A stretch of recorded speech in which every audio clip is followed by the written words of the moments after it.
కావాలి, home minister కావాలి. ఈ రాష్ట్రంలో శాంతి భద్రతలను కాపాడాలి, లవ్ జిహాద్ని ఆపాలి, హిందువులను ఎవడైతే అగౌరవపరుస్తున్నాడో, గుళ్ళను ఎవడు కాలుస్తున్నాడో వాళ్ళకి సరిగ్గా జవాబు చెప్పాలి. ఆ వర్గాలన్నిటికీ ఎవరైతే ఈ ధర్మాన్ని అవమానించిన వాళ్ళని కావచ్చు, గుళ్ళను గూలగొట్టిన వాళ్ళు కావచ్చు, లేదు లవ్ జిహాద్ చేసుకుంటా మా ఆడబిడ్డలని ఇబ్బందులు గురి చేసినట్లు కావచ్చు, అన్యాయం చేసిన కావచ్చు, అందరికీ హోంమంత్రి అయితే సమాధానం చెప్తామని నా నిర్ణయం, నా కోరిక.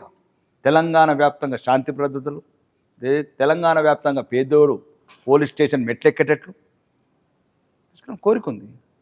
డ్రగ్స్ కావచ్చు, ఇవన్నీ వీధి వీధిన వాడవాడన కోట్లాది రూపాయల వ్యాపారాలు, కాంగ్రెస్ నాయకుల ప్రమేయము, ఇవన్నీ అరికట్టాలని కోరిక ఉంది. ఈ అరికట్టాలనుకుంటే పోలీస్ శాఖ అయితేనే నాకు సరిపోతుందని నేను అనుకుంటున్నాను. అనుకున్నప్పుడు రేపు అధిష్టానం నన్ను ఆలోచించి వాళ్ళు ఇస్తే తీసుకుంటాను. పార్టీ అధిష్టానికి అయితే ధిక్కరించి పోలేను కదా. నయం డైరీ మీ దగ్గర పెట్టుకుని మాకు ఇవ్వకుండా తీసుకుంటే ఎట్లా తీసుకుంటామండి? నయం డైరీ ఏమో నీ దగ్గర పెట్టుకున్నారు, రేవంత్ రెడ్డి అన్నదమ్ముల దగ్గర పెట్టుకున్నారు, మేము ఎట్లా తీసుకుంటామండి? మాకు ఇవి డైరీ సిబిఐకి. రెండోది కాళేశ్వరం పెళ్ళి నీ దగ్గర పెట్టుకున్నావు, ఇంకా నువ్వే ఇన్వెస్టిగేషన్ చేస్తున్నావు. నీకేమో కుమ్మక్కైను ఫామ్ హౌస్లో ఆట్లైన్, ఇక్కడ ఒకటి రేవంత్ రెడ్డి ఇంట్లో ఆట్లైన్లో పెట్టుకున్నారు. ఎందుకు అరెస్ట్ చేస్తలేవు? రాకముందు రేవంత్ రెడ్డి మాట్లాడేది చెట్లపల్లి జైల్లో రెండు బెడ్రూమ్లు కట్టిస్తాను కదా కల్వకుంట్ల కుటుంబానికి, ఎందుకు కట్టిస్తలేవు?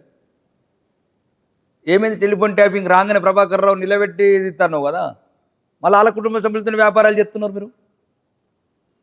బట్టగాల్సి మీదేస్తావా రేవంత్ రెడ్డి? ఎవరు అధికారంలో ఉన్నది? ఎవరు? ఏసీబీ ఎవరి కంట్రోల్ ఉంది? ఎందుకు అరెస్ట్ చేస్తలేవు నువ్వు? ఈ కార్ రేస్ కేసులో విదేశీ ట్రాన్స్ఫర్లో 55 కోట్లది, ఈ రేస్ కార్స్ది ఎందుకు అరెస్ట్ చేస్తలేవు? ఏసీబీ ఎవరి కంట్రోల్ ఉంది? 55 కోట్లు మీరే చెప్తున్నారు. Primary offence is clear evidence.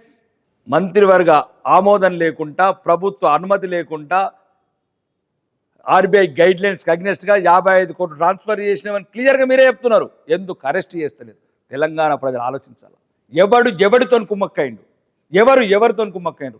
ఎవరు మేడిగడ్డ గుళ్ళింత వరకు చర్యలు తీసుకుంటలేరు, ఎవరు నహీం డైరీ మీద చర్యలు తీసుకుంటలేరు, ఎవరు అన్ని ప్రాజెక్టులలో అవినీతి మీద తీసుకుంటామన్న మాటలు ఎవరు తప్పినరు? ఇవి ఫెడరల్ స్టేట్స్లలో ఇవన్నీ రాష్ట్రానికి అధికారాలు. రాష్ట్రం అప్పయిపోమనండి, మాకు చూపిస్తాం దమ్. సబ్కో సబ్ తిహార్. చెర్లపల్లి కాదు, నువ్వు చెర్లపల్లి అనుకున్నావు, సబ్కో సబ్ తిహార్ వేస్తాం నువ్వు.